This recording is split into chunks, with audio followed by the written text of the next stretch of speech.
कासगंज नामक एक गांव में गबरू नाम का एक आदमी रहता था। गबरू बहुत ही खुश मिजाज किस्म का आदमी था। हर वक्त सभी के साथ हंसी मजाक करता था, रोते हुए को भी हंसा दिया करता था। गबरू बाकी लोगों की तरह ही था, मगर उसकी लंबाई बहुत कम थी। वो बौना था। कई बार लोग गबरू के कद की वजह से उसका मजाक उड़ा दिया करते थे, मगर गबरू उन लोगों की बातों पर ध्यान नहीं देता था।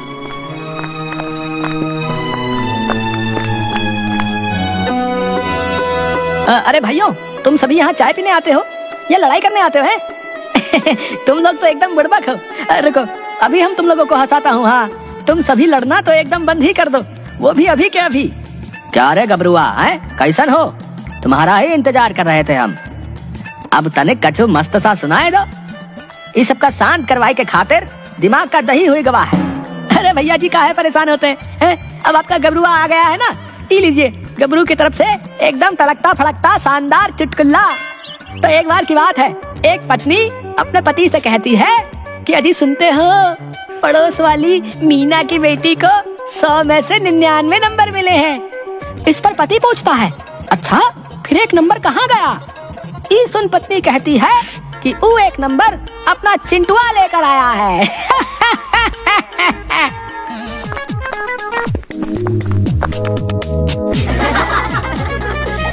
गबरू के चुटकुले को सुन सभी जोर जोर से हंसने लगते हैं। वाह भाई वाह गबरुआ, भाई वाह, मजा आ गया चुटकुला सुन के तो है तुम तो भैया। तो अब इसके बाद एक दूसरा कुछ सुना दो। ठीक है, आप लोगों की खिदमत में गबरू एक प्रश्न पेश करने जा रहा है, तो सुनो। एक पत्नी अपने पति से चॉकलेट छिपाकर सबसे ऊंची रैक पर रख देती है। पति ये देख लेता है, मगर लाख चाहने पर भी उसे चॉकलेट नहीं मिल पाता है। बताओ क्यों? अरे बाबा रे, उतना तो मालूम ही नहीं है, तू ही बता। अरे भैया जी, उसके पति की इतनी लंबाई ही नहीं थी कि वो वहां तक पहुंच पाता।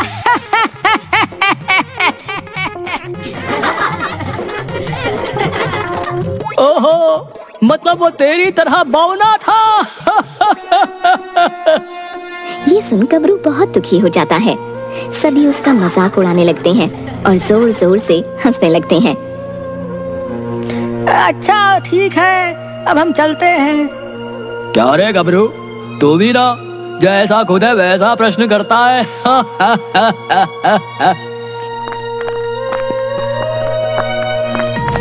गबरू उदास होकर अपने घर आ जाता है।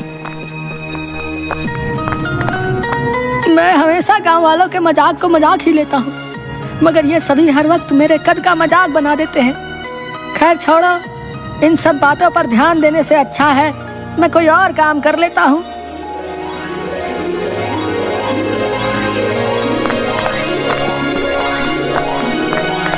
गबरू बहुत मेहनती था। जब कभी किसी को मदद चाहिए होती वो उसकी मदद जरूर करता था। हाँ बताइए अम्मा जी, क्या करना है? मैं अभी कर देता हूँ। बेटा कुछ सामान है, उन्हें उतार दे। मैं तो बूढ़ी हो गई हूँ, इतना वजन नहीं उठा पाऊंगी। अरे अम्मा जी, आप नहीं उठा पाएंगी तो आपको क्या लगता है इससे वो काम हो जाएगा? इसका कद देखिए, ये तो वहाँ तक पहुँच भी नहीं पाएगा, सामान क्या उतारेगा? भाई बुरा मत मानना, मैं तो बस सच कह रहा हूँ। ठीक है, अगर मैं नहीं कर पाऊंगा तो आप ही अम्मा जी की मदद कर दीजिए। हाँ हाँ क्यों नहीं, चलिए अम्मा जी बताइए कहाँ से सामान उतारना है।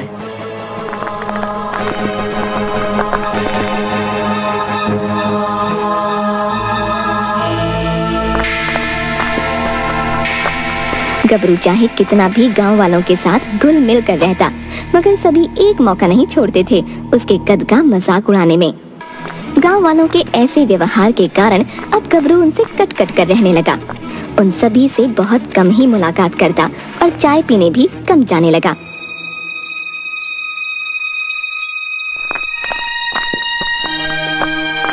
बहुत दिनों बाद एक दिन गबरू चाय पीने चाय की दुकान पर आता है। अरे गबरू, तू भाई आजकल कहाँ है? कहीं नजर नहीं आ रहा है भाई, क्या हुआ? तेरे सारे चुटकुले अब खत्म हो गए क्या है? हाँ, अब नए चुटकुले सीख रहा होगा। चला सुना दे, एक बढ़िया सा चुटकुला है। नहीं, मेरा मन नहीं है। मैं जा ही रहा हूँ, आप लोग बैठिए। अरे गबरू रुक तो जरा, इतनी भी क्या जल्दी है? थोड़ी देर हमसे बात तो कर ले। कौन सा तू देश का प्रधानमंत्री है जो तुझे जरा भी फुर्सत नहीं है? गबरू थोड़ी देर वहीं रुक जाता है। अरे भाइयों का बताए, कल मुन्ना हमसे पूछ रहा था सबसे लंबा जानवर कौन है। उसका उत्तर क्या बताता? हमको तो इस बात का अंदाजा ही नहीं था। बोल दिया कल बताऊंगा। अब तुम ही लोग बताओ सबसे लंबा जानवर कौन है? ना भाई ना, हमें तो ना पता। इतना पढ़ा लिखा होता तो यहाँ क्या करता है? और गबरुआ तुझे पता है सबसे लंबा जानवर कौन है? अरे मोरी मैया माफ करना, तुझे तो तेरी कद के हिसाब से सबसे छोटा जानवर पता होगा। ये सुनकर गबरू वापस दुखी हो जाता है। मैं जा रहा हूँ यहाँ से। और हाँ, सबसे बड़ा जानवर जिराफ होता है। इतना कहकर गबरू तुरंत वहाँ से उठता है और अपने घर आ जाता है। अब इनका बहुत ज्यादा हो रहा है। इतने दिनों बाद भी जा रहा हूँ, फिर भी मजाक उड़ाने का एक मौका नहीं छोड़ते। इन लोगों के साथ अच्छा रहकर कोई फायदा नहीं। अब मैं इनको सबक सिखा कर रहूंगा। गबरू सभी गांव वालों के घर चोरी करने की सोचता है। आधी रात में मुंह पर काला कपड़ा बांधकर गबरू चोरी करने निकलता है। जब सभी गांव वाले मेरा मजाक उड़ाने से पहले नहीं सोचते, तो मैं क्यों उनके घर पर चोरी करने से पहले सोचूं? शांति से जाता हूँ और चोरी करके आता हूँ।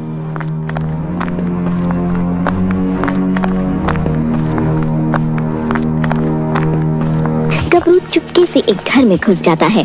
सभी सो रहे थे। गबरू धीरे धीरे सामान चुराता है और अपने झोले में रखता है और वहां से भाग जाता है।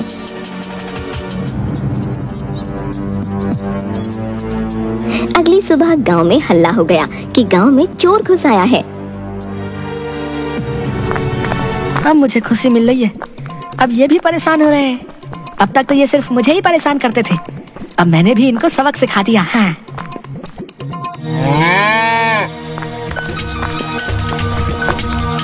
गबरू चोरी किया सारा सामान लेकर शहर आता है।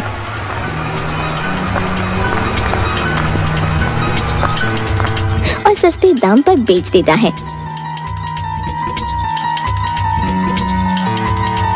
चलो अब इन पैसों से आराम से कुछ दिन बैठकर खाऊंगा। गबरू ने गांव वालों से मिलना जुलना, बात करना एकदम बंद कर दिया था। कोई उससे मदद मांगने आता तो भी वो उसकी मदद करने नहीं जाता। अब तक गबरू ने गांव के कई घरों में चोरी कर ली थी, मगर वो पकड़ा नहीं गया था। जब भी कोई आता तो छोटी कद होने के कारण वो कहीं भी छिप जाया करता था और कोई उसे पकड़ नहीं पाता था। मुझे पकड़ पाना इतना आसान नहीं, और इन गांव वालों के हाथ तो मैं कभी नहीं आने वाला। दिन प्रतिदिन गबरू चोरी करने के नए नए पैतरे सीखने लगा और एक मंझा हुआ चोर बन गया।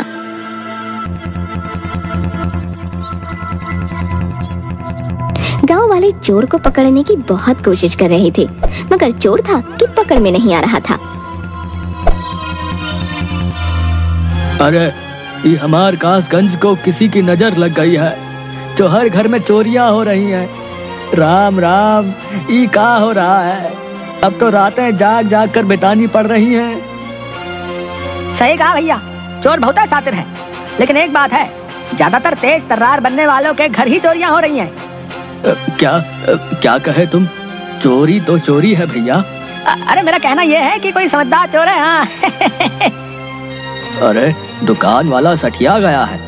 चलो सरपंच जी के पास चलते हैं, वही कुछ उपाय बताएंगे।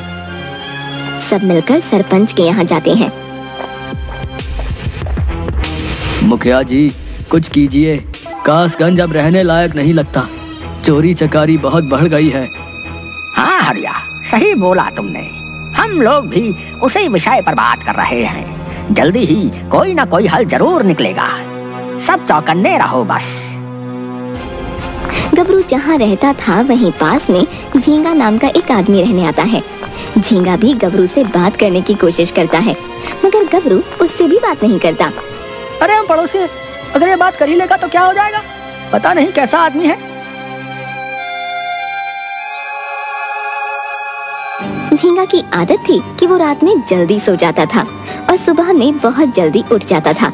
सुबह उठकर वो झाड़ू लगा रहा था। तभी वो देखता है कि गबरू एक झोले में कुछ सामान लेकर बहुत हड़बड़ी में आ रहा है। झींगा गबरू के पास जा ही रहा था, तभी गबरू अपने घर के अंदर चला गया और दरवाजा बंद कर लिया। ये इतनी सुबह इतना सामान लेकर हड़बड़ी में कहाँ से आ रहा है? झींगा वापस अपने काम में लग गया। कुछ घंटों बाद सभी गांव वाले उठे और शोर होने लगा। आज भी चोरी हुई थी। ये बात झींगा को पता चली। कौन है वो जो गांव वालों के घर चोरी कर रहा? कहीं मेरे घर भी चोरी ना हो जाए, संभल कर रहना होगा।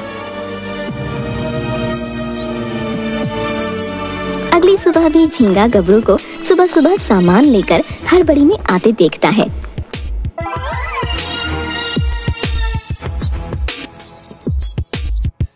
ऐसा कई दिनों तक होता है। तब जाकर झींगा को गबरू पर शक होना शुरू हुआ। ये हर रोज कुछ सामान लेकर हड़बड़ी में आता है और हर रोज गांव में चोरी भी हो रही है। कुछ ना कुछ तो गड़बड़ जरूर है। झींगा सरपंच जी को ये बात बताता है। मुझे तो लगता है मेरा पड़ोसी गबरू ही गांव में चोरी कर रहा है। तुम्हारे पास कोई सबूत है? नहीं, अभी तो नहीं है, मगर मैं सबूत इकट्ठे करता हूँ। झींगा गबरू के पीछे लग जाता है।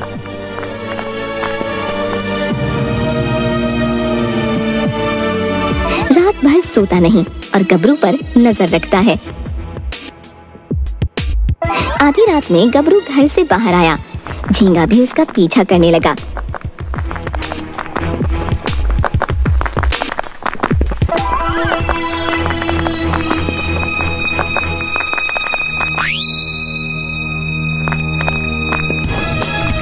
गबरू एक घर में गया और सामान चोरी किया।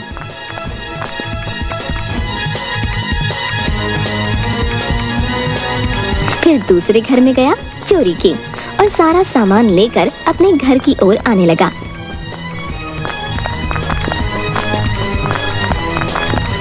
तभी झींगा ने उसे पकड़ लिया। छोड़ दो मुझे। देखो, मुझसे मत उलझो, नहीं तो अच्छा नहीं होगा। शोर सुनकर सभी गांव वाले इकट्ठा हुए। सरपंच भी आ गए। देखिए सरपंच जी, मेरा शक सही था। गबरू ही गांव में चोरी कर रहा था। झींगा गबरू के मुंह से काला कपड़ा हटाता है। गबरू को देख सभी हैरान रह जाते हैं और उसके हाथ से सारा सामान ले लेते हैं। गबरू, तुम तो बहुत अच्छे इंसान थे। मुझे तुमसे ये उम्मीद नहीं थी। हाँ सरपंच जी, आपने बिल्कुल सही कहा। मैं बहुत अच्छा इंसान था, मगर इन गांव वालों ने मुझे बहुत बुरा इंसान बनने पर मजबूर कर दिया। मैं मानता हूँ मेरा कद छोटा है, मैं बौना दिखता हूँ, मगर इसमें मेरी क्या गलती? सभी गांव वाले एक मौका नहीं छोड़ते थे मेरा मजाक उड़ाने का। मैं तो हमेशा इन्हें हंसाता था, इनकी मदद करता था, मगर ये तो हमेशा मेरे कद का मजाक उड़ाने में लगे रहते थे।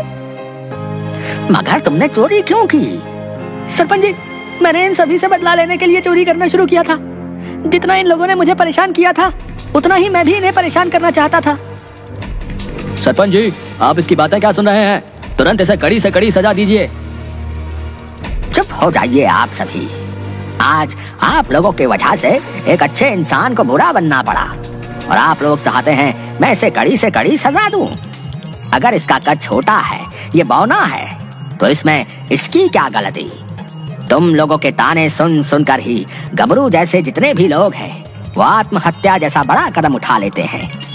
आज के बाद अगर किसी ने गबरू का मजाक उड़ाया तो उसे कड़े से कड़ा दंड दिया जाएगा।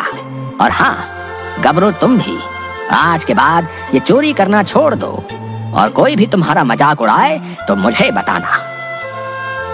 इस तरह सभी गांव वाले गबरू का मजाक उड़ाना छोड़ देते हैं।